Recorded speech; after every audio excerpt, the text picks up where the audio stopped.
امام زمانہ کی سلامتی کے لیے ایک دفعہ صلوات بھیج.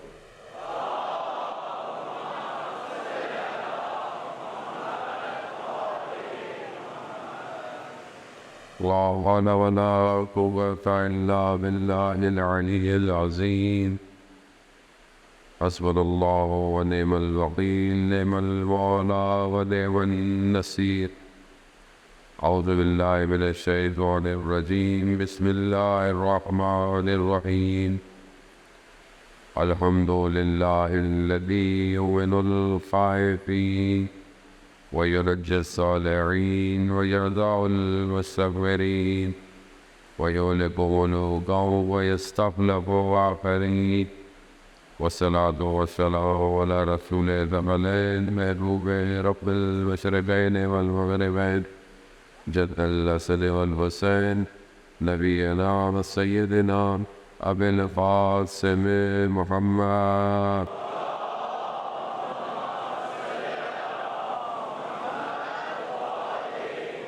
وعلى آله الطيبين الطاهرين المعصومين، لا سيما بقية الله في الأرضين. روحي وأرواحنا لتراب مقدم الفداء، ولعنة الله على أعدائهم أجمعين. بسم الله الرحمن الرحيم. رب اشرح لي صدري ويسر لي أمري واحلل عقدة من لساني يفقهوا قولي.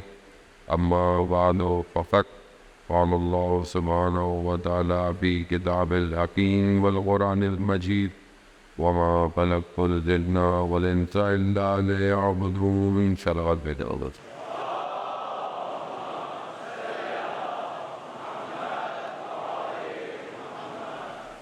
امام نے یہ جو قیام کیا اس کا ہدف بیداری تھا، اس کا ہدف اللہ کے نظام کو نافذ کرنا تھا. امام کا ہدف وقت کے جزید کے نظام کو اتارنا تھا. قوم جو سوچ رہی تھی اسے اسی سنت پر جو پیغمبر کی تھی گامزد کرنا تھا. یہ اور بہت سارے اہداف کہ جو ہم خود امام کے اپنے جملوں سے خطبوں سے ایکسٹریکٹ کرتے ہیں، یہ ساری چیزیں جو امام نے خود فرمائی ہے. یہی ہمارا مقصد ہے، یہی ہمارا ہدف ہے کہ ہماری مجلس، ہماری عزاداری، ہمارا ذکر، ہمارا ہر کام جو امام حسین میں ہے وہ سب وہی ہونا چاہیے کہ جس مقصد کے لیے امام کربلا ہے. امام ہمیں کہیں اور لے کے جانا چاہتے ہو اور ہم کہیں اور جا رہے ہو تو ہم کبھی بھی امام سے نہیں مل پائیں گے. اور ہمارے لیے یہ عزاداری اس لیے امپورٹنٹ ہے کیونکہ یہی عزاداری جس کا اصلی وارث زندہ ہے، اور ہمیں اسے اس امام کی خدمت میں پہنچانا ہے اور خود بھی تیار ہونا ہے. میں نے آپ کی خدمت میں جو 2 دن گفتگو کی کہ 2 چیزیں جو ہیں وہ پیرالل جو ہیں وہ دنیا میں چل رہی ہیں. ایک نظام الہی ہے اور ایک نظام کفر، شر اور شیطان ہے. دونوں موومنٹ پیرالل میں. اللہ نے اپنے بندے کو بھیجا، شیطان بھی اس کے ساتھ ساتھ نیچے آیا. بلکہ خود ہی جو ہے وہ حضرت آدم کو بھی جو جنت جس میں وہ رہ رہے تھے اسی سے حضرت آدم کو نیچے اتارا. دنیا ایک ایسی جگہ ہے کہ جہاں پر یہ معرکہ وجود میں آیا. حق اور باطل یہ دنیا ہے، دنیا ہی کے اندر حق اور باطل کا معرکہ ہے. روز محشر میں حق و باطل کا معرکہ نہیں ہے.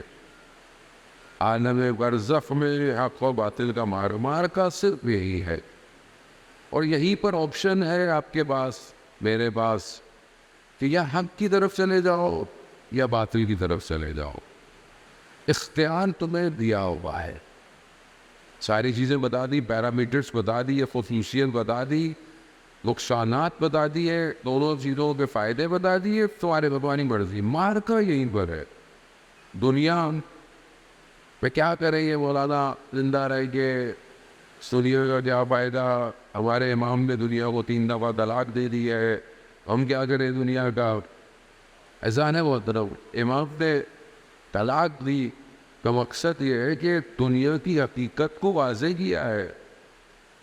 امام نے خود فرمایا، امام کے کئی افعال ہیں نہج البلاغہ، خدا ہمیں توفیق دے کہ ہم نہج البلاغہ کو پڑھے، امام کی بھی سنے. امام کے لیے تو سنتے رہتے ہیں لوگوں سے، امام کی بھی سنے، اور اس میں آپ کو پتہ چلے گا کہ امام کس طریقے سے اس حق اور باطل کے معرکے کو بیان کر رہے ہیں. امام دنیا کی عقیدت کو بھی کھول رہے ہیں تاکہ تمہیں دنیا سے محبت نہ ہو جائے، لیکن یہ بھی بتا رہے ہیں کہ تمہیں اسی دنیا کے اندر امام کا ساتھ دینا ہے. جو لوگ امام کے ساتھ تھے، آپ امام کے نہج البلاغہ خود سے دیکھیں، امام خون کے آنسو رو رہے ہیں اندر. امام کی جو کیفیت ہے، یعنی کتنا مشکل ہے یہ ہمارے لیے شاید سوچنا بھی مشکل ہو کہ ایسا ہو سکتا ہے کہ مولا کائنات جیسی شخصیت فرما رہی ہو، کوئی حکم دے رہی ہو اور لوگ اس کو عمل نہ کر رہے ہو. امام جیسی شخصیت حکم دے رہی ہے کہ تم جنگ کے لیے تیار ہو، تو کیا کہتے ہیں؟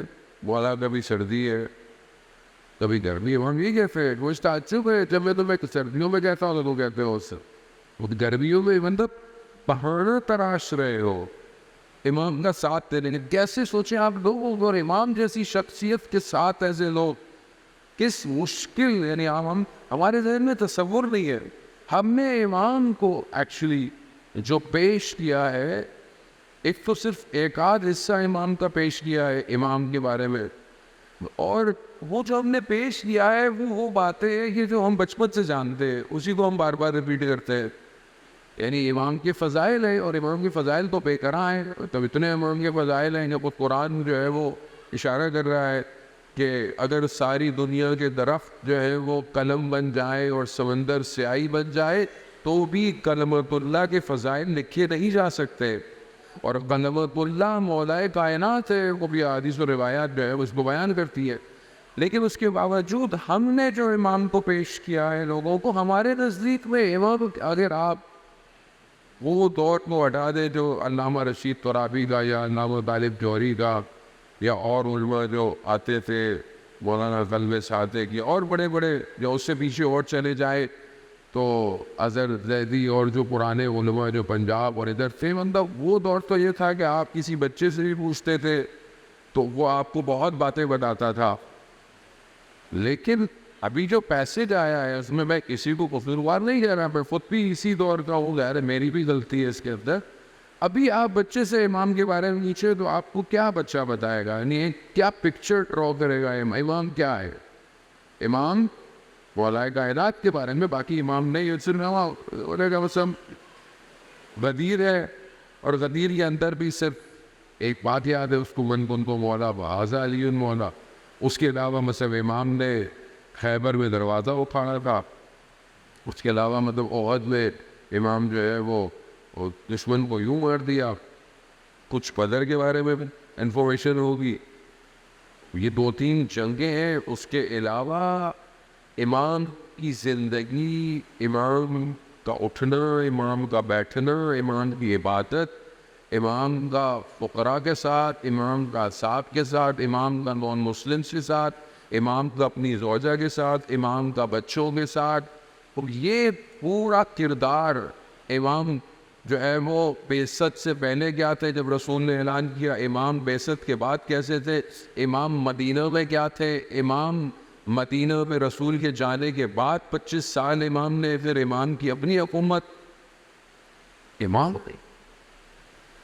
کتنا حصہ امام کا، میں آپ کو نہیں کہہ رہا، آپ کو نہیں پتا، کتنا آپ مجھ سے زیادہ کتابیں پڑھنے والے.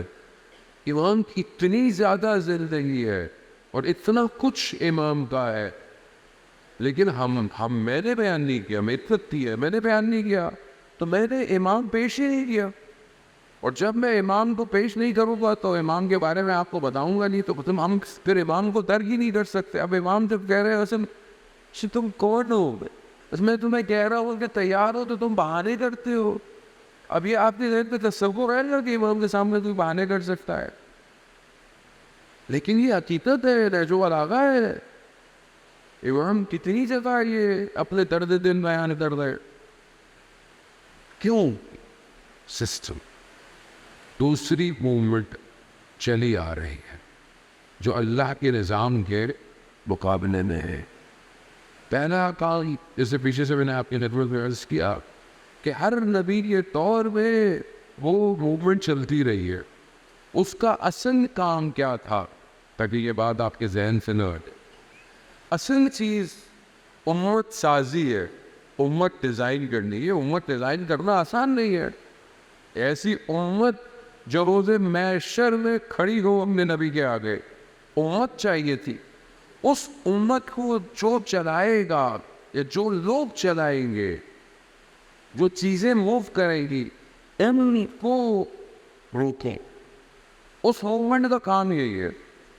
وہ جو دوسری موومنٹ ہے، اگر اللہ کے ولی تک تو یہ رسوخ نہیں کر سکتا، جو قرآن کی آیت ہے کہ پروردگار نے کہا کہ کون رسوخ نہیں کر سکتے. شیطان کو واضح کہہ دیا ہے. تو شیطان نے پھر یہی بولا کہ میں ان کو نہیں کر سکتا، میں ان کے اطراف میں جو لوگ ہیں ان کو تو کر سکتا ہوں، تو ان کو کر سکتے ہو. تو اب اللہ کے ولی تک تو شیطان نہیں پہنچ سکتا، لیکن اس کو تنہا کر سکتا ہے. اور جو کیا، اللہ کے ولیوں کو تنہا کر دیا. موومنٹ ہے. اب آپ اگر قرآن پڑھے اور قرآن میں ان طرف متوجہ نہ ہو، حضرت موسیٰ کا کل میں نے آپ کے خدمت میں عرض کیا کہ حضرت موسیٰ جیسی شخصیت کہ جس کے لیے بنی اسرائیل نے مناجات کی ہے کہ پروردگار منجی کو بھیج، نجات دینے والے کو بھیج، تو اللہ نے حضرت موسیٰ کو بھیجا. فرعون کو پتہ چل چکا تھا کہ بھائی ایک شخص بچہ پیدا ہوگا، ایسا ہوگا، تو اس نے ماؤں کے رحموں میں بچوں کو مار دیا. اسے جہاں پتہ چلتا تھا بچہ ہو رہا ہے تمہاری. لیکن اللہ کی پلاننگ دیکھیں آپ. اللہ نے حضرت موسیٰ کو فرعون کے گھر میں بڑھا دیا. خدا کی اپنی پلاننگ ہے. اب حضرت موسیٰ وہاں سے نکلے، اور میں نے آپ کو کل خدمت میں بھی عرض کیا کہ وہ جو ہے وہ نکل گئے اور دریا سے راستہ بنایا. لیکن وہ کون ہے؟ بنی اسرائیل. قرآن کے اندر سورہ بھی ہے بنی اسرائیل. وہ قوم ہے جو حضرت موسیٰ کے ساتھ ہے. بنی اسرائیل نے بڑا ٹف ٹائم دیا حضرت موسیٰ کو، بہت مشکل. پہلی چیز جو بنی اسرائیل نے کی، یہ پانی سے نکلی، اس طرف گئی، دیکھا ایک قوم بتوں کی پوجا کر رہے تھے. یعنی معجزے دیکھ کے آ رہی ہے. اللہ کے معجزے، عصا سے راستے بن گئے. معجزے دیکھ رہی ہے، پانی کی دیواریں بنی ہوئی ہیں، پانی سے کراس ہو رہے ہیں. باہر نکلی، مولا کائنات فرماتے ہیں کہ ابھی یہ چھوٹے گیلے تھے، اور یہ کہتے ہیں موسیٰ کو، موسیٰ ہمارے لیے بھی ایسا رب بناؤ. قوم کیوں؟ کیونکہ فرعونیت کے نظام میں پل رہی اثرات تو ہو. امام زمانہ کا ساتھ دینا آسان نہیں ہے. ہم کس سسٹم میں بڑے ہو رہے ہیں؟ ہمارا سسٹم کیا ہے؟ اگر باہر کا سسٹم الگ ہے تو ہمارے اپنے گھر میں کون سا سسٹم ہے؟ تو اس کو اپنے گھر کے اندر جو سسٹم اپنے چلا سکتے ہیں. تو کیا ہمارے گھر میں قرآن کی حاکمیت ہے؟ کیا ہمارے گھر میں قرآن بولا جاتا ہے؟ کیا ہمارے گھر میں قرآن سنا جاتا ہے؟ کیوں؟ کیونکہ ہمیں پتہ ہی نہیں ہے کہ قرآن کی امپورٹنس کتنی ہے. ہم تو سمجھتے ہیں مر جائے گا کوئی، مردہ تو چلو قرآن بخش دیا گیا. عزیزان محترم، قرآن کلام الہی ہے، اور یہی کلام ہے. علی مع القرآن والقرآن مع علی. علی قرآن کے ساتھ ہے اور قرآن علی کے ساتھ. اگر آج حضرت علی ہمارے درمیان میں نہیں ہے تو قرآن تو ہے. تو کیا قرآن سے وہ اپنے محبت سے سینے سے لگایا ہے جتنی محبت سے ہم نعرے مارتے ہیں؟ کیوں نہیں ہے؟ آپ کا قصور ہی نہیں ہے. آپ کو بتایا ہی نہیں میں نے، تو ہمارا قصور ہے. اس میں 100% ہماری غلطی ہے. ہم نے کمپیریزن ٹھیک نہیں کی ہے. اب امام علی کو لوگوں سے امام کا کمپیرنگ نہیں کسی کے ساتھ. امام کسی کہتے ہیں، میں بس تھوڑی سی دیر آپ کو تاکہ ہم اس کو سمجھے. امام وہ ہے جو آیات اعظم الہی ہے، جو امام تک پہنچ جائے گا وہ عالم کو تسخیر کر لیتا ہے. امام جس نے اپنے آپ کو امام تک پہنچا دیا وہ فنا نہیں ہے. جو لوگ امام کے ساتھ تھے، آپ مجھے بتائیں، آپ انگلیوں میں آپ کو نام یاد ہے جو امام کے لوگ، باقی لوگ کہاں گئے؟ اور امام کو نہیں.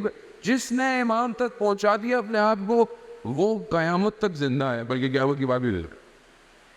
جو اصحاب کربلا میں آئے اپنے آپ کو وقت کے امام تک پہنچا دیا، زندہ ہے. وہ قرآن کہہ رہا ہے تم گمان نہیں کرو کہ مردہ ہے، بل آیا ہوں. اور اللہ کے نزدیک رزق بھی پا رہا ہو. کیسا رزق پا رہے؟ یعنی آپ کی سوچ ہے. کل آپ کی خدمت میں نے حضرت غور کے وسائق پڑھے. حضرت غور جیسی شخصیت جو آج تک بہت سارے نظام کو چلا رہی ہے. کیوں؟ کیونکہ اس جگہ پہنچ گئے ہیں کہ جہاں سے پھر حقیقت دنیا کی نظر آتی ہے. امام تک پہنچ. آیت اللہ حائری یزدی کی جنہوں نے اوضاع علمیہ کن کا پورا اوضاع بنایا، وہ کہتے ہیں کہ میں نے اوضاع کے لیے حضرت غور سے توسل کیا تھا. اب سوچے پھر ابھی اوضاع دنیا میں کیا کر رہا ہے؟ سوچے غور کتنے لوگوں کو آزاد کروا رہے ہیں. امام تک پہنچ جاؤ. امام ہے کہ جو تسبیح کائنات کو دے رہا ہے. قرآن شاہ فرماتے ہیں کہ حضرت داؤد نے پہاڑوں کو تسبیح ذکر سکھایا ہے. امام جب تسبیح کرتا ہے تو کائنات تسبیح کرتی ہے. فَسَبِّحُ لِلَّهِ مَا فِي السَّمَاوَاتِ وَمَا فِي الْأَرْضِ. زمین اور آسمان اور اس کے درمیان میں جو ہے سب تسبیح کر رہا ہے. کون تسبیح دے رہا ہے؟ اپنے آپ کو امام تک. اب ظاہر ہے یہ امام ہے جو امت کو بنائے گا. دنیا میں بھی امت چلے گی، قیامت میں اس سے بڑی زندگی ہے، کیونکہ یہ تو بہت چھوٹی سی زندگی ہے. اصل زندگی تو وہاں ہے کہ جہاں ہم نے ساری زندگی رہنا ہے اور پورا سفر آگے کرنا ہے. اور یہ بدن تو یہیں تک ہے، دوسرا بدن اور پھر وہ جو اصل چیز انسان کے اندر ہے وہ وہاں تک جائے گی. اسے امام نے چلانا ہے. صرف اس بدن کا مسئلہ نہیں ہے، اصل اس حقیقت کا ہے کہ جو میرے اور آپ کے اندر موجود ہے اسے امام نے لے کے چلنا ہے. اب آپ سوچیں اتنا بڑا کام ہو تو شیطان کا چھوڑ دے گا، شیطان کرنے دے گا؟ نہیں دے گا. اسی موومنٹ ہے پوری، اس نے پوری موومنٹ چلائی ہے. اس نے کیا کیا؟ حضرت عیسیٰ جب فرعون کے جنگل سے بنی اسرائیل کو نکال کے لے آئے تو اب فرعون دشمن تھا اس ٹائم تک. اب کیا ہو گیا؟ فرعون شیطان چھوڑ دیتا؟ نہیں، شیطان نے اسٹریٹجی چینج کر دی. شیطان نے امت کے اندر لے آئے، چیزوں کو اندر لے آئے کہ موسیٰ کو، حضرت موسیٰ علیہ السلام کو مشکل ٹائم دو. کیسے دو؟ موومنٹ چلتی رہے.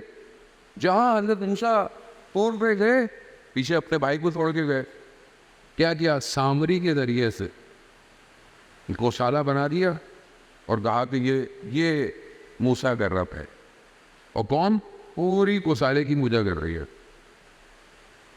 وہ موومنٹ رک نہیں رہی ہے، اس نے کوئی موقع نہیں چھوڑنا. حضرت موسیٰ نیچے آئے اپنے بھائی سے ناراض ہو گئے کہ یہ آپ نے کیا کیا؟ ان کو میں کیا کرتا؟ کون؟ سامری نے کیا ہے. کہاں کہاں حضرت موسیٰ کو سامری کے ذریعے سے ٹف ٹائم دیا.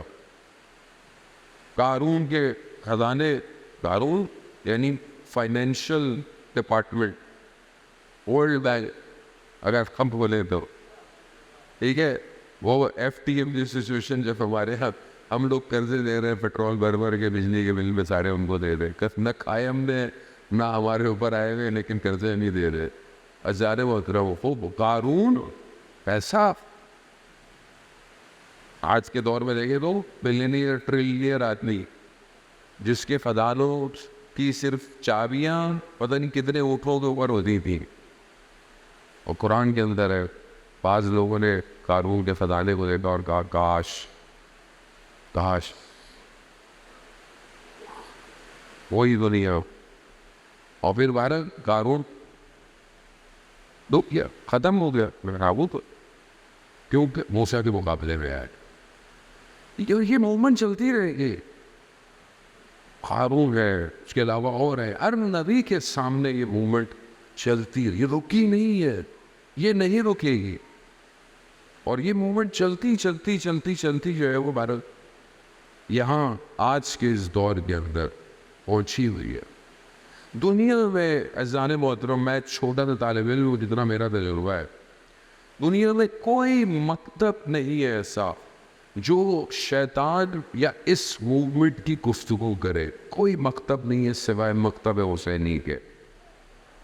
کوئی مکتب نہیں ہے, کوئی کسی کے ذہن کو یہ ٹچ ہی نہیں کرتا. کیوں؟ کیونکہ کسی کو صحیح طرح حق ہی نہیں پتا. جب حق کھو جائے تو باطل مکس ہو جاتا ہے. وہ نہیں پتا, لوگ بات کرتے ہیں ویسا فلانی بات کریں گے, تھوڑی بہت بات کریں گے, ایسے جب تک حسین کی بارگاہ میں کوئی نہ آئے اسے حق سمجھ میں نہیں آتا. آدمی جتنا بڑا بن جائے لیکن امام حسین کے پاس نہیں آیا, کچھ نہیں ہے. واسع رحمت امام حسین ہے, رحمت موصولہ امام حسین کی ذات ہے. تو یہ موومنٹ, یہ جو اللہ نے ہمیں توفیق دی ہے, ہم اس میں زیادہ محترم ہم اپنے آپ کو بہتر کریں. میں نے کل بھی عرض کیا کہ ہم مجلس سے جائیں, جیسے آپ کی خدمت میں عرض کیا, مجھے نہیں پتا مجلس سننے کے بعد کتنے لوگوں نے کل سوچا ہوگا کہ ہم درخت کیسے لگائیں. مجھے نہیں پتا سوچا بھی کہ نہیں سوچا. ابھی تو خیر بہرحال محرم چل رہے ہیں, 10 دن ہو سکتا ہے آپ کے لیے مشکل ہو کام کرنا, لیکن آپ پلاننگ کریں وہ اہل محلہ کہ کم از کم 10 محرم کے بعد ہم اس روڈ پر کس طرح, ظاہر کسی کا گھر بھی ڈسٹرب نہ ہو, کسی کی دکان بھی ڈسٹرب نہ ہو, لیکن کچھ فاصلے سے ہم اس پوری اسٹریٹ پہ درخت پلانٹ کریں. اور جس کی سامنے دکان ہے اس کو بول لیں بھائی یہ تمہارا درخت ہے بھائی, پھل آئے گا تو بھی کھا لینا, سایہ آئے گا تو بھی رکھ لینا بھائی. لیکن ایسا بھی درخت نہ لگائیں. بہرحال اس کو سرچ کریں, گوگل ہے, یوٹیوب ہے, آپ کے اندر بہت سارے لوگ ہوں گے جنہوں نے انوائرمنٹل اسٹڈیز بھی پڑھی ہوئی ہوگی, پڑھیں ضرور. ایسے بھی درخت نہ لگائیں جو یہاں کا پانی پورا لے جائے, کیونکہ ایسے بھی درخت ہے پورے شہر کا پانی بھی کیسے لیتے ہیں نا. اسٹڈی کر, لیکن کم از کم سوچیں. یا جیسے میں نے عرض کیا کہ کتابوں کی جو سبیل ہے, اگر خرید نہیں سکتے تو سبیل سے استفادہ کیا جائے. تو کتنوں نے کتابیں اٹھائی مجھے نہیں بتایا. نہ میں پوچھ رہا ہوں کہ آپ بولے کہ بھئی ہاتھ کھڑا کرو مولانا صاحب ٹینشن میں آگے نہیں. بتا یہ آگے بڑھ رہا ہے, اور یہی آگے بڑھنا آپ کو آپ کے وقت کے امام کے پاس لے کے جائے گا. امام کے پاس جب آپ جائیں گے تو کوئی چیز تو ہو جو آپ امام کو پیش کریں کہ ہاں مولا میں نے مطلب کم از کم اپنے آپ کو ایسا کیا, اپنے گھر کو ایسا کیا, اپنے محلے کو ایسا کیا. امام کو آپ دعوت دینا چاہیں گے یا نہیں چاہیں گے؟ دعوت دینا چاہیں گے. امام کو کہاں دعوت دیں گے؟ کوئی تو تیاری چاہیے نا. وقت کا امام ہے, زمانے کا امام, اور زمانہ کون سا ہے؟ اے آئی کا ہے, آرٹیفیشل انٹیلیجنس کا ہے. اس اے آئی کے دور میں ہم اپنے امام کے لیے کیا چیز پریزنٹ کر رہے ہیں, کیسا پریزنٹ کر رہے ہیں, یہ سوچنا آپ کا کام ہے. یہ تیاری آپ کی ذمہ داری ہے. کیا ہم نے اپنے اہل محلہ کے لیے اے آئی کی جنرل ایگزامپل کیا مجھے شاید بنائی ہو, مجھے نہ ہو, میرے علم میں اضافہ کر دیجیے گا بنائیے. مطلب جعفر طیار کی اپلیکیشن ہے کوئی, اس میں جعفر طیار کے پروگرام آتے ہوں, مسائل آتے ہوں, اپرچونیٹیز ہوں, روز لوگوں کو ایک حدیث جاتی ہو, لوگوں کو اچھے لیکچرز کے لنک جاتے ہوں, تو یہ کوئی ایجوکیشن کی چیز جاتی ہو. ایک اپلیکیشن کتنے کی بنتی ہے؟ $2,000-3,000. مطلب ہم تو ڈالر بھی بتائیں گے جو بار بنواتے. کتنے عام لڑکے ہوں گے جو کہ ایکسپرٹ ہوں گے اپلیکیشن بنانے والے, سورس کوڈنگ والے, پائتھن اور جتنی لینگویج بھی سارا کام ہوتا ہے. انہیں آپ کے درمیان میں ہوں گے, یہاں نہیں ہوں گے تو آپ کے محلے کے باہر بیٹھے ہوئے ہوں گے. نہیں, ایک اپلیکیشن ہی نہیں بنا سکتے؟ آ سکتے, کیوں نہیں بنا سکتے؟ سوچ نہیں ہے, استعمال ہو رہا ہے. صرف کنزیومر پروڈکٹ ہوتی ہے, ہم وہ ہے, وہ بناتا ہے, ہم کنزیوم ہو رہے ہیں. بس ہمیں تو اسنیپ چیٹ ٹک ٹاک میں لگایا. مجھے ایک بچہ روز ٹک ٹاک بنا رہا ہوتا.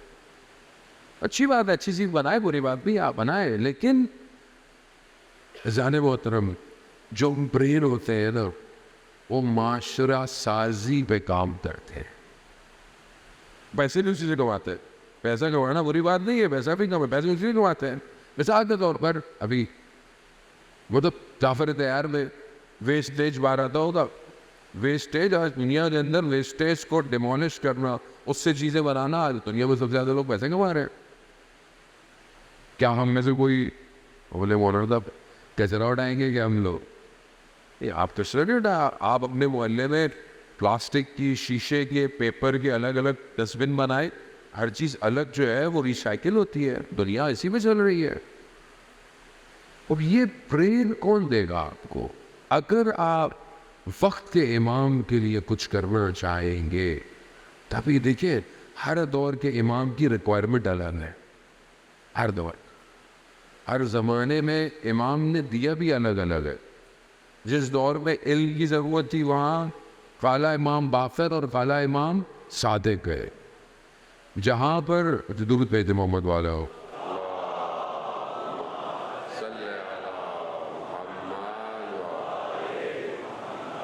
ہر دور میں جو امام آیا وہ زمانے کے حساب سے چیزیں آپ اور ہم جس دور میں ظاہر ہے ہمیں اسی حساب سے اپنے امام کے لیے آگے بڑھنا ہے. اور سب سے جو امپورٹنٹ چیز ہے وہ ہمارا اپنا نفس ہے.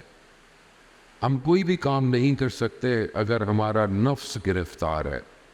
اگر ہم خواہشات کی پیروی کرتے ہیں تو ہم نہیں بڑھ سکتے ہیں. اپنے وجود سے اپنی خواہشات کو آزاد کرنا پڑے گا. بچے ماشاءاللہ جوان یہاں بیٹھے ہیں، معصوم ہیں، اللہ نے ان کو یہ خصوصیات دی، یہ چیزیں سیکھتے جلدی ہیں، اثر بھی جلدی لیتے ہیں. اگر ہم بڑے گھر کے اندر غلط کام کریں گے تو یہ بچے خود بخود غلط کریں. اگر ہم اچھا کریں گے تو یہ خود بخود. آپ بچوں کو کہیں مت کہ نماز پڑھو، آپ خود نماز پڑھیں. آپ بچوں کو یہ مت کہو کہ بیٹا قرآن پڑھو، آپ خود قرآن پڑھیں. ماں بیٹی کو یہ نہ کہے کہ بیٹی حجاب کرو، آپ خود حجاب کریں. یہ خود بخود کریں. بہت ضروری ہے. اور کون سی چیز ہے جو ان بچوں کو، یعنی وہ جو موومنٹ ہے اس کے بہت سارے حصے ہیں کہ خدا میں توفیق دے کہ آنے والے دنوں کے اندر ہم اس کو بیان کریں. عزیزان محترم، سید الشہداء کا مقصد لا الہ الا اللہ ہے. اپنے آپ کو خدا کے حوالے کر دینا، خدا کے لیے پوچھ. ائمہ علیہ السلام نے اسی لیے امام حسین کے ذکر کو زندہ رکھا، عزاداری کو، کیونکہ یہ ذکر رہے گا تو لا الہ الا اللہ رہے گا. اور دشمن پوری کوشش کرتا ہے کہ یہ ذکر یا ڈسٹرب ہو جائے یا بڑھ جائے. اسی لیے دیکھیں تو جب پہلی محرم سٹارٹ ہوتی ہے، فرش عزا تیار ہو جاتی ہے. آپ کے گھروں کے اندر کالے کپڑے، کالی چادریں، اضافانے. یہ ظاہر ہے کہ یہ ایک تیاری ہے اور ضروری بھی ہے. دوسری طرف دشمن بھی پورا پروپیگنڈا لے کے آتا ہے کس طرح قوم کو ڈیوائڈ کیا جائے، قوم کو انگیج کیا. اگنور کرے. سوشل میڈیا گیم پلے کرتا ہے. فلانے مولانا نے یہ پڑھ دیا، فلانے نوا خان نے یہ نوا دے دیا. میرا آپ کا کام فوکس کرنا ہے. جو برائی ہے معاشرے میں وہ آپ کے لیڈر، رہبر، علماء، مجتہدین، معاشرے کے لوگ، سوسائٹی کے بڑے، کچھ کام ان کو کرنے دیں. آپ فوکس رہے. اگر ہر کوئی ہر چیز میں انگیج ہو جائے گا تو ہم اصل ہدف سے ہٹ جائیں. اور دشمن چاہتے ہیں یہی ہے. دشمن ایک سوچنا چھوڑتا ہے، قوم فارورڈ کر رہی ہے، دوا فارورڈ کی جا رہی. اور 10 دن گزر گئے اور امام حسین کے جوان بیٹے کا لاشا کربلا میں رہ گیا. ہم اسی میں سوچتے ہیں فلانے نے یہ ہو گیا، فلانی جگہ یہ ہو گیا، فلانی جگہ. امام حسین کے دن ہے یہ، میرے آپ کے دن نہیں ہے. یہاں تو یہ تک کہا گیا ہے کہ جب تمہارا اپنا بھی مر جائے تو اس کے لاشے کو چھوڑ دو، امام کو یاد. تو ہم باقی چیزوں اپنے آپ. تو یہ موومنٹ کو، بس میں ان چند دنوں کو کوشش یہی ہے کہ آپ اس موومنٹ کو سمجھے کہ جو حضرت آدم کے ساتھ موو کر رہی ہے، آبیل قابیل، حضرت نوح ان کی اولاد، حضرت یوسف ان کے بھائی، حضرت موسیٰ فرعون، حضرت موسیٰ سامری، حضرت عیسیٰ قارون، حضرت عیسیٰ حامان. اور یہ موومنٹ اور آگے کی طرف بڑھتی جا رہی ہے، بڑھتی جا رہی ہے، بڑھتی جا رہی ہے، یہاں تک آ گئی ہے next level I T security کا لیول ہے، پورے طاقت اور برین کے ساتھ۔ یہ اب آپ بولیں مولانا صاحب ہم سے کسی کو کیا مسئلہ ہو، ہماری مجلس سے کسی کو کیا پرابلم ہے؟ وہی پرابلم ہے جدید کو جسے امام حسین سے وہی مسئلہ ہے۔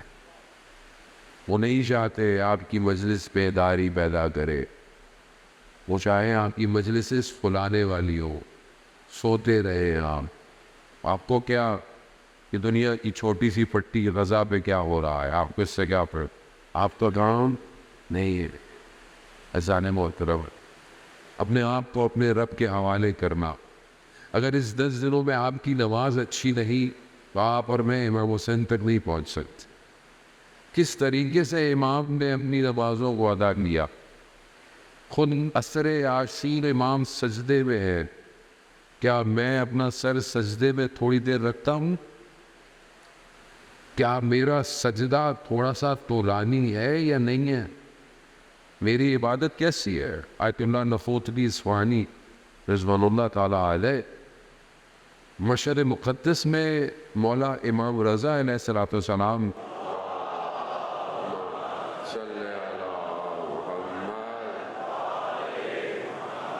امام کے حرم میں دفن ہے، اور امام کے حرم اس وقت اتنا بڑا نہیں تھا، تو خادم کو کہا کہ میں چھت پر عبادت کر رہا ہوں، فجر کے وقت چھت کا گیٹ کھول دے گا، میں سیڑھیوں سے نیچے آ جاؤں گا۔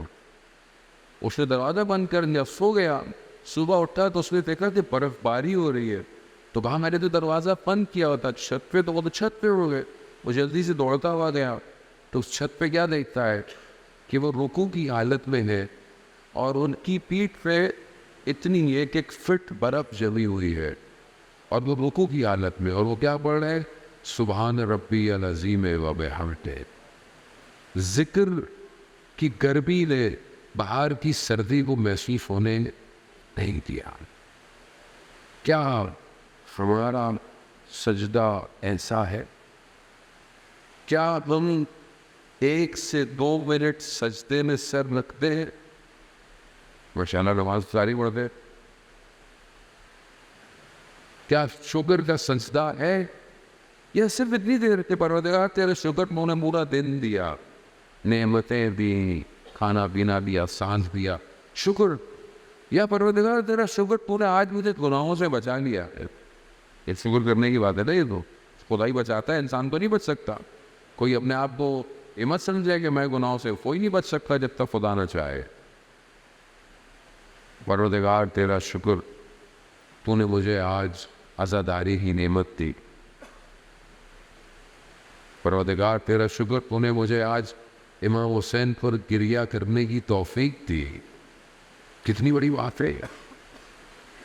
کیا میرے پاس ٹائم ہے اتنا زندگی میں؟ زیادہ جوان ہے ماشاءاللہ، 70% جتنی میری نظر دوڑ رہی ہے، 70 سے 80% جوان بیٹھے ہوئے آپ۔ یہ نعمت ہے پروردگار کی۔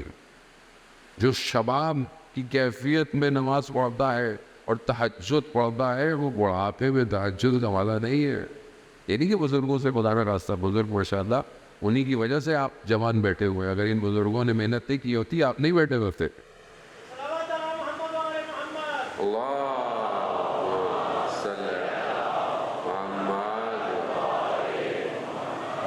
لیکن جوانی جو ہے وہ بہت بڑے عالم یا ان کے والد صاحب، جوان دیکھیں آپ کیسا جوان طالب علم ہے، اور بیٹھے ہوئے پڑھ رہے ہیں، پانی بہہ رہا ہے، ایک نہر سی، سیب آیا اٹھایا کھا لیا، پھر بعد میں احساس ہوا کہ یہ سیب پتہ نہیں کس کا تھا، میرا مال تو تھا نہیں، میں نے کھا لیا، اب کیا کرے؟ روڈے جا کے کہ یہ سیب آیا کہاں سے؟ تو جہاں سے پانی آ رہا تھا وہاں جانا شروع کر دیا۔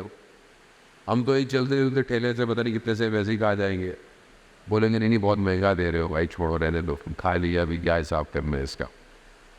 وہ ایک سیب کے لیے گئے کہ یہ کس کا سیب، دیکھا تو ایک باغ سے پانی آ رہا ہے، پوچھا کہ یہ آپ کا باغ کہاں ہو؟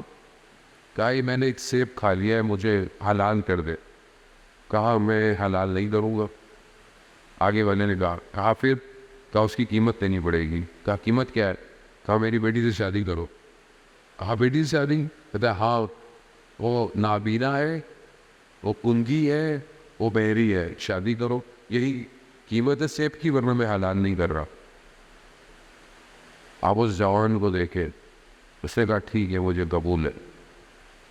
جب شادی ہوئی, نکاح ہو گیا, جب وہ گئے اجرے میں تو خاتون نے سلام کیا. تو یہ تعجب میں, آپ کے تو والد نے کہا ہے کہ آپ تو بول نہیں سکتی, آپ سن نہیں سکتی, آپ دیکھ نہیں سکتی. تو والد بھی کمرے میں داخل ہو گئے.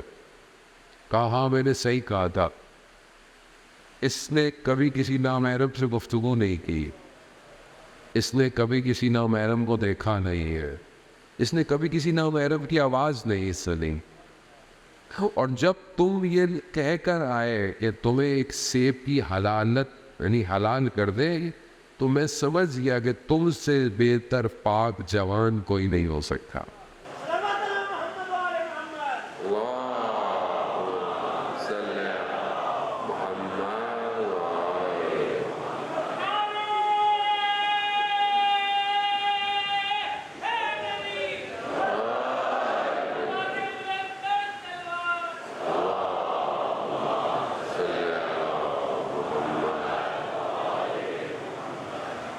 وہ آپ سوچے نا کہ مطلب یہ جوان چاہیے نا, امام زمانہ کو یہی جوان چاہیے. اس سے بہتر اور کیا جوان ہوگا جو حلال حرام کا خیال رکھے. کسی کا حق اگر کچھ ہو جائے, بائک چلا رہے, گاڑی چلا رہے, گلی میں موڑ دی, کسی کی گاڑی گڑی کی اسکریچ لگ گیا, فوراً ایڈریس تیز کر دی, کوئی دیکھ لے, اسکریچ تو لگ گیا, اب کیا کرے؟ نہیں, کسی کو پتہ تو نہیں چلا. نہیں, قیامت میں یہ اسکریچ کھڑا کر دے گا. یہاں تو بھاگتا ہے وہاں نہیں بھاگ سکتا. وہ جس کا اسکریچ مارا ہے نا وہ آ جائے گا قیامت. ادھر تو سب کچھ کھولے گا, قرآن میں اڑ دیں. اس کال کے برابر خیر ہوا خدا دکھائے گا, اس کال کے ذرے کے برابر شر ہوا تو بھی خدا دکھائے گا, وہ دکھائے گا خدا. اور جس کا حق ہوگا بولے ہوئے میرے تو حق کھا گئے. اب آپ وہاں کیا کریں گے؟ وہاں کوئی ڈیکٹر وینٹر بھی نہیں ملے گا. بولا یار جاننے والے گاڑی صحیح کر دو, اور جائیے. بہت احتیاط کرے زندگی کے اندر, جانے بہت طرح. یعنی کسی کا ذرا سا حق کھایا جواب دے رہے, یا تو اس سے بولیں گے معاف کر دے, معاف کر. بہن بھائی آپس میں, رشتہ دار, دوست, احباب, میاں بیوی, وہاں مالک کوئی اور ہے, وہاں کوئی مالک نہیں ہے. وہ مالک یوم دین ہے وہاں پہ. ازارے ملک کا اب یہ جوان چاہیے امام. اسی جوان کے لیے امام منتظر ہے کہ یہ کب جوان تیار ہوگا, میں آؤں. یہی وجہ تھی کہ یہ جو شہید ہوئے لوگ, انہوں نے اپنے قمیضوں کے پیچھے لکھا ہوا یا شہادت یا زیارت, دو ہی چیز. یا وہ نا زیارت کروا دے یا پھر شہادت, تیسرا آپشن کوئی نہیں ہے. اللہ ورزقنا شہادت. جسے پتہ چل جائے کہ شہید کیا ہوتا ہے, وہ کبھی بھی سادہ موت مرنے کی تمنا ہی نہیں کرے گا. کیوں؟ کیونکہ اسے پتا ہے کہ یہاں شہادت ہوتے ہی میں نے سید الشہداء کے پاس جانا ہے.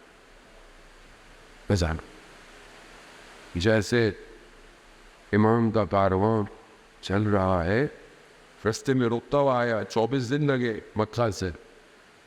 تو زہیر ابن کین کا بھی کارواں ساتھ ساتھ تھا. زہیر ابن کین تاجر ہے, بزنس مین ہے, اور دوسرے مسلک کا ہے, دوسری آئیڈیالوجی کا ہے. لیکن اس کا کارواں جہاں وہ خیمے لگاتا تھا, کچھ جگہوں پہ امام کے آس پاس اس کے رہنے لگے. ایک جگہ جب اس کا خیمہ لگا تو وہ نوالا یعنی کچھ کھانا کھا رہا تھا, تو پیغام آیا کہ امام حسین کا قاصد آیا ہے. یعنی امام نے اپنے نمائندے کو میسنجر کو بھیجا ہے, وہی رک گیا اور اپنی زوجہ سے کہا وہی ہوا جس کا ڈر تھا. زوجہ نے پوچھا کیا ہوا؟ کہا اگر امام حسین نے مجھے بلا لیا تو میں رک نہیں پاؤں گا. تو زوجہ نے بولا اس سے اچھی اور کیا بات ہو سکتی ہے کہ امام تمہیں بلا لے. اذان محترم, بس اشان حیدر جوادی اللہ مقاموں بڑا کرتے تھے کہ زہیر کے قدم قاصد امام کے قدموں پر پڑے اور زہیر کی قسمت بدل گئی. واپس آیا, اپنی زوجہ کو کہا کہ تم لوگ جاؤ, غلاموں کو کہا تم لوگ آزاد ہو, ساری چیزوں کو بانٹ دیا تھا. کم امام کے پاس چاہ رہا ہو. جو امام کو سمجھ گیا وہ پھر سب چھوڑ دیتا ہے. کیا میں تیار ہوں اگر میرے پاس امام کا پیغام آئے؟ کیا میں نے اپنی زندگی میں اٹیچمنٹ, رشتوں, چیزوں سے ایسی رکھی ہوئی ہے کہ مجھے اگر امام بلا لے تو میں چھوڑ دوں گا؟ میری پوسٹ, میری ڈیزگنیشن, میری جاب, میرا کام, اس کا مطلب یہ نہیں کہ آپ سارے کام چھوڑ کے بڑے ہوئے مولا کب بلائیں گے. ایسا نہیں ہے, ایسے امام بلائیں گے بھی نہیں. کچھ کریں گے تو امام بلائیں گے, کسی قابل بنیں گے تو امام بلائیں گے. تیار ہونا, اور جتنا اوپر پہنچ کے چھوڑیں گے اتنا مزہ ہے. اتنا مزہ ہے. امام کی خاطر چھوڑو, کوئی کمال نہیں ہے. جو چیز مل رہی ہے اس کا مقابلہ دنیا سے ہے ہی نہیں. حتیٰ جو مل رہا ہے اس کا مقابلہ جنت سے بھی نہیں تھا. کہ جب امام نے کہا نا جنت بھی دے دی تمہیں, جنت بھی دے دی, شب عاشوراء شمع گل کی جنت بھی دے دی, میں کوئی مشکل نہیں ہے, میں راضی بھی ہوں.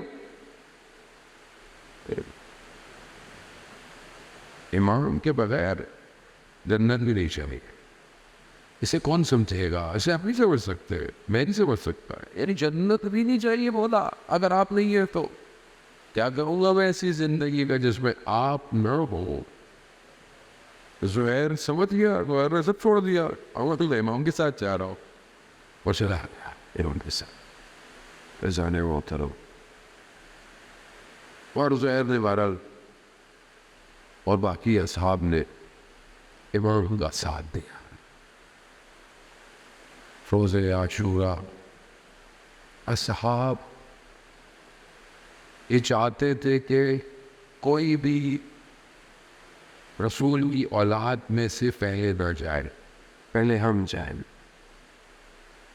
اور بنی ہاشم یہ چاہتے تھے کہ یہ ہمارے مہمان ہے, یہ پہلے نہ جائے, ہم پہلے چلے جائیں. جب امام نے نماز پڑھی عصر عاشور, روز عاشور, ظہر عاشوراء, تو کچھ اصحاب امام کے سامنے کھڑے ہو گئے اور تیروں کو اپنے سینوں میں لیا. ہمارے لیے لگتا ہے کہ پھر تیر لگتا ہے, لیکن انہیں تو خوشی ہو رہی تھی کہ وہ اپنے وقت کے امام کو بچا رہے تھے. سعید کے بدن پہ کہتے ہیں 13 تیر لگے, سعید کی گئے. امام کی نماز نہیں ختم, امام کی نماز پوری ہوئی, ختم ہوئی. امام پہنچے سعید کے پاس اور سعید سے کہا سعید, تو اس نے یہ نہیں کہا کہ میں نے بڑا کام کیا. سب تیر کھا کے بھی سعید کہہ رہے ہیں مولا آپ مجھ سے راضی ہیں؟ کاش ہم بھی اپنے وقت کے امام کے لیے کوئی تیر کچھ کھائے. ہمیں احساس نہیں ہے, ہم محسوس بھی نہیں کر سکتے. شاید ہمیں لگے گا کہ میری زندگی ختم ہو رہی ہے. ختم نہیں ہو رہی ہے, نئی زندگی شروع ہو رہی ہے, شروع ہو رہی ہے. تیر کھائے گر گئے, وقت گزر گیا, روز عاشوراء ختم ہو گئی. بس ایک دو مراحل اور آپ سے التماس سے دعا. زہیر کی زوجہ نے اپنے غلام کو ایک کفن دیا. بس پہنچ گئے آپ، خدا آپ کو اجر دے اس کا۔ ایک آقا تھا نا، ایک کفن دیا،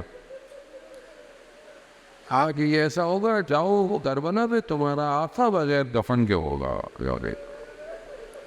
اور اب یہ انتظار کر رہی ہے کہ غلام آئے گا بتائے گا۔ اس نے دیکھا کہ غلام آ رہا ہے، دور سے انتظار کر رہی ہے، دور اٹھتا ہوا آیا، غلام آیا، دیکھا کفن اس کے پاس ہے، کہا تم نے اپنے آقا کو کفن نہیں دیا؟ تو وہ کہتا ہے کفن ایک تھا اور بے گور و کفن لاشیں بہت سارے تھے۔ آزادار نے محترم بکھرے ہوئے تھے، کس کس کو کفن دیتا ہو؟ 3 دن کی دھوپ میں بدن پڑے رہے، سر بھی موجود نہیں تھے، کیا شدت ہو۔ یہ تو اہل بیت تھے کہ جنہوں نے اس سانے کو برداشت کر لیا، ہم لوگ تو سوچ بھی نہیں سکتے، ہم سے تو پڑھا نہیں جاتا یہ مصیبت اور غم کہ جس ماں نے چکیاں پیس کے پالا ہو اور کتنے نازوں سے امام حسین کو بڑا کیا ہو۔ رسول خدا جمعے کا خطبہ دے رہے، امام حسین چلتے گئے، کسی جگہ پر پاؤں کہیں پھنسا، کچھ ہوا، ایسا لگا کہ کہیں گرنے والے ہو گئے، رسول خدا نے خطبہ چھوڑ دیا کہ امام حسین گرے نہیں۔ مگر کیسے رسول خدا نے برداشت کیا ہوگا کہ 3 دن ان کے نواسے کا بدن دشت کربلا میں پڑا رہا، 3 دن۔ عزاداران محترم، بنی اسد کے ساتھ یہی تو وجہ تھی جو امام نے کہا تھا، بنی اسد کی قبیلوں کو بلا کر مردوں کو الگ بلایا تھا، عورتوں کو الگ بلایا تھا کہ اگر تمہارے مرد ڈرے تو تم آ جانا، ہمارے بدنوں پہ مٹی ڈال دینا۔ پھر آخر میں امام نے بس ایک جملہ آپ سے التماس دعا، آخر میں امام نے بنی اسد قبیلے کے بچوں کو بلایا، دیکھو اگر تمہارے باپ ڈر جائیں، تمہاری مائیں ڈر جائیں تو تم مٹی ہاتھ میں لینا، کھیلنے آنا اور ہمارے بدنوں پر ڈالتے جانا۔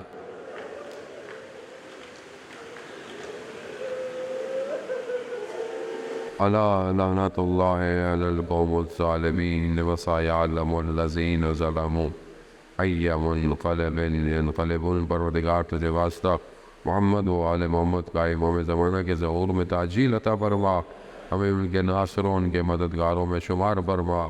صاحبان محلہ، صاحبان جعفر طیار، حاضرین مجلس کی تمام خواہشات کو پورا فرما۔ پروردگار اس کمیونٹی کو امام کا منتظر کمیونٹی بنا۔ پروردگار ہمارے وقت کے امام کو ہم سے راضی فرما۔ پروردگار مجلس ماتم جلوس جہاں بھی ہو رہا ہے ان کی حفاظت فرما۔ ہمارے وطن عزیز پاکستان کو عزت اور استحکام عطا فرما۔ پروردگار فلسطین کی ہم سب کو حمایت کی توفیق عطا فرما۔ اللہم ارزقنا زیارت الحسین فی الدنیا و شفاعت و فی الآخرہ، صلوات بھیج دیں۔